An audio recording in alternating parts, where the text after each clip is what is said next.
ഇന്നത്തെ Brazil Scotland മത്സരത്തിൽ Lucas പെക്കോറ്റയും റയാനും 4 goal അവസരങ്ങൾ വീതം സൃഷ്ടിച്ചപ്പോൾ എല്ലാവരെയും അമ്പരിപ്പിച്ചത് മറ്റൊരു പേരാണ്. വെറും 13 മിനിറ്റ് മാത്രം കളത്തിലിറങ്ങി 3 ഗോൾ അവസരങ്ങൾ സൃഷ്ടിച്ച ആ താരം, എതിരാളികൾ എല്ലാവരും കൂടി കൂട്ടിക്കൊഴിച്ച് മൂടാൻ നോക്കിയ ആ താരം, നിങ്ങൾ ഓരോ തവണ വീഴ്ത്താൻ ശ്രമിച്ചപ്പോഴും ഉയർത്ത് എഴുന്നേറ്റ് വന്ന ഒരേ ഒരുത്തൻ, നെയ്മർ ജൂനിയർ. അവന്റെ ഉള്ളിലെ തീ കെടുത്താൻ വേണ്ടി പരിഹാസങ്ങളുടെയും അക്രമങ്ങളുടെയും കൂരമ്പുകൾ എയ്തവർ മറന്നുപോയ ഒരു സത്യമുണ്ട്: ഇവനെ തളയ്ക്കാൻ ശാരീരികമായി ഉപദ്രവിക്കുകയല്ലാതെ ഫുട്ബോൾ കൊണ്ട് മറ്റൊരു വഴിയുമില്ല. ലോകത്ത് ഏറ്റവും കൂടുതൽ ഫൗളുകൾ നേരിട്ട താരങ്ങളുടെ പട്ടിക എടുത്തു നോക്കിയാൽ അതിൽ തല ഉയർത്തി നിൽക്കുന്നത് നെയ്മറിന്റെ പേര് തന്നെയാണ്. അതേ ആരാധകരെ, അഭിമാനിക്കൂ.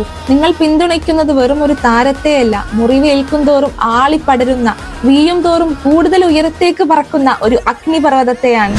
അവനെ തളയ്ക്കാൻ നോക്കുന്നവർക്ക് മുന്നിൽ മഞ്ഞ കുപ്പായം അണിഞ്ഞ ആ മാന്ത്രികൻ ഇനിയും ഉയർന്നെഴുന്നേൽക്കും. കാരണം വീഴ്ചകളെ പുഞ്ചിരിയോടെ നേരിടുക എന്നതാണ് നെയ്മറിന്റെ ശൈലി.